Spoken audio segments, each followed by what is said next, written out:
Buenos días con todos. Mi nombre es Génesis Córdoba Avances. En este momento les voy a hablar sobre los ajustes razonables, basado en el artículo 42 del Código Civil, que señala la capacidad de ejercicio pleno. El desagregado de este artículo 42 indica que toda persona mayor a 18 años tiene la plena capacidad de ejercicio. Esto incluye a todas las personas con discapacidad en igualdad de condiciones con las demás y en todos los aspectos de la vida, independientemente si se usan o requieren de ajustes razonables o apoyos para la manifestación de voluntad. El artículo 42 en el Código Civil peruano pues, reconoce la plena capacidad de ejercicio de toda persona mayor de 18 años, expresando pues explícitamente que ello incluye a todas las personas, sin desigualdades. Este, esta información normativa refleja de diferentes ángulos la igualdad que deben tener las personas con discapacidad. Pero primero entendamos el concepto de ajustes razonables, que vendrían a ser todas las modificaciones o adaptaciones en todos los entornos, en las normativas, prácticas, procedimientos que permiten a una persona con discapacidad ejercer sus derechos en igualdad de condiciones. Su finalidad de este concepto de ajustes razonables es eliminar todas las barreras físicas, comunicacionales, procedimentales que impidan el acceso de la participación plena de todas estas personas con discapacidad. Son razonables en cuanto proporcionalizan la adecuación exigida con todas las posibilidades del sujeto obligado y a la naturaleza del derecho. Ahora, diferenciándolo de lo que son los apoyos, porque en el artículo 42 indica, ¿no?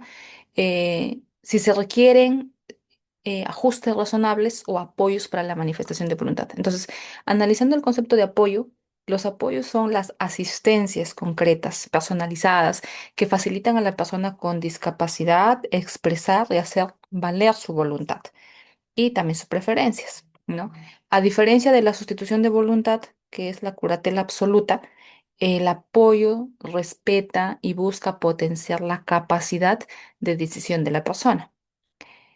Ahora, su origen y evolución es que históricamente los ordenamientos civiles de Europa prácticamente se aplicaron figuras de incapacidad y tutela que reemplazaban la voluntad de la persona considerada incapaz. Entonces, desde finales del siglo XX y ya con fuerza desde el siglo XXI, la comunidad internacional y otros movimientos de personas con discapacidad han impulsado el reconocimiento de la autonomía, lo que ha conllevado a que se apruebe la Convención sobre los Derechos de las Personas con Discapacidad.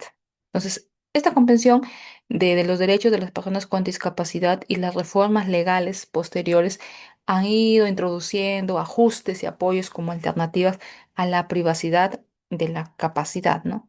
Ahora, la Convención sobre los Derechos de las Personas con Discapacidad establece principios claves, como por ejemplo la igualdad ante la ley, la no discriminación, la autonomía individual, la independencia, el respeto por la voluntad y las preferencias. Específicamente exige que todos los estados adopten medidas para que garanticen el reconocimiento de la capacidad jurídica en igualdad de condiciones y para proveer también los apoyos necesarios para todo su ejercicio. La idea central es que la capacidad jurídica no dependa de la discapacidad y que el Estado pueda promover ajustes y apoyos razonables para posibilitar el ejercicio efectivo de los derechos.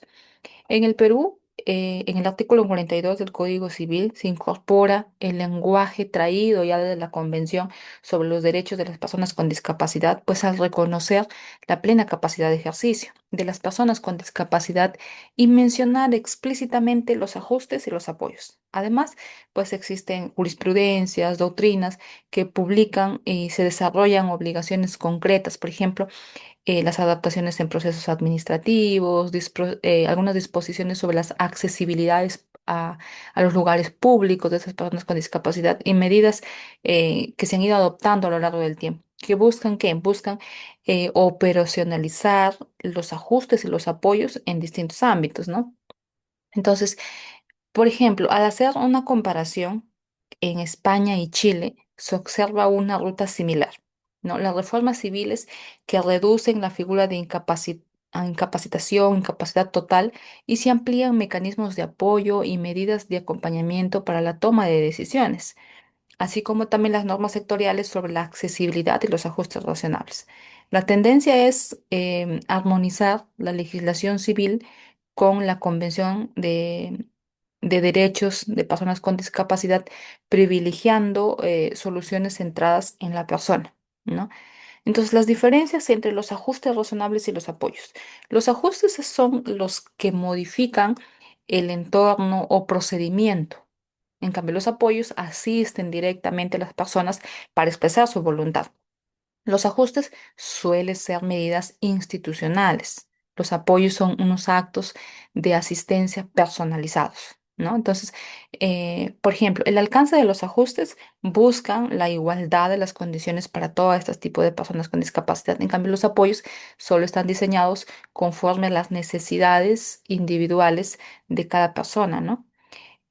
Ahora, en el ámbito de los efectos sobre la capacidad es que ambos preservan la capacidad jurídica, evitando su sustitución.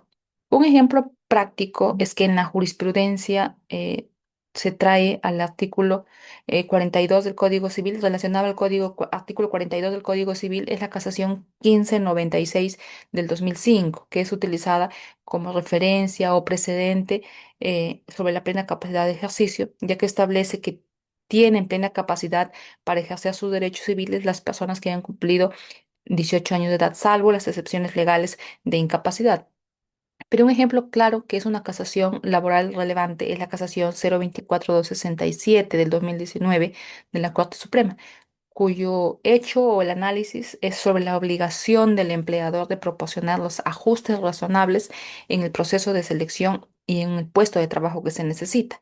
Entonces, ¿qué pasa? Que en esta casación se reconoce que la persona con discapacidad tiene derecho a todos los ajustes razonables, tanto en la selección como en el lugar de trabajo. Comprende pues que se adapten metodologías, herramientas, maquinarias, ayudas, servicios de apoyo, ajustes organizacionales y también de horarios, con la finalidad de un igual trato para todos. Señala también la posibilidad que se alegue esta carga desproporcionada por parte del empleador, pero exige una motivación y pruebas para la alegación. Además, también se indica que en el Ministerio de Trabajo y Empleo, y los gobiernos regionales o locales deban orientar a sus empleadores y que existen incentivos tributarios para gastos de estos ajustes razonables. ¿Cuál es la importancia para la igualdad y autonomía respecto a estos ajustes razonables? Las medidas de ajustes y apoyos son herramientas muy importantes, esenciales para convertir en realidad todos los derechos formales que permitan que la protección jurídica no sea sinónimo de privación de autonomía, sino que garanticen que las personas con discapacidad participen plenamente en la vida civil, política, económica, social, respetando su dignidad como personas, la voluntad y las preferencias. Ahora, finalizando y para profundizar, por ejemplo, ¿qué criterios técnicos y jurídicos podrían emplearse para evaluar cuándo un ajuste razonable es proporcionado y no demasiado y exigible frente a un empleador público o privado? En primer lugar, los principios jurídicos orientadores, ¿no? Que los ajustes busquen eliminar todas las barreras que generen un trato desigual en el acceso al empleo, condiciones de trabajo, condiciones de promoción al acceso a estos trabajos. También que se respete la autonomía de la persona con discapacidad, que se exijan medidas proporcionadas al objeto del servicio a garantizar la igualdad.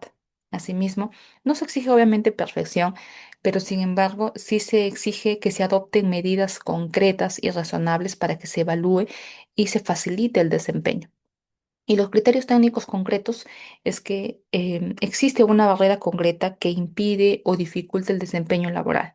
Sin embargo, la persona con discapacidad o su representante identifica la dificultad y lo hace saber, ¿no? Entonces, el ajuste propuesto tiene una probabilidad razonable de eliminar o reducir significativamente la barrera y permitir que esta persona cumpla con sus tareas asignadas. Entonces, este esos ajustes razonables ayudan y son de unas herramientas esenciales para que se respeten a todas las personas con este tipo de discapacidad y que puedan tener un acceso mejor, una mayor, una mayor atención también por parte del Código Civil y también pues una igualdad de derechos para todos. Bueno, esa sería mi exposición. Muchas gracias.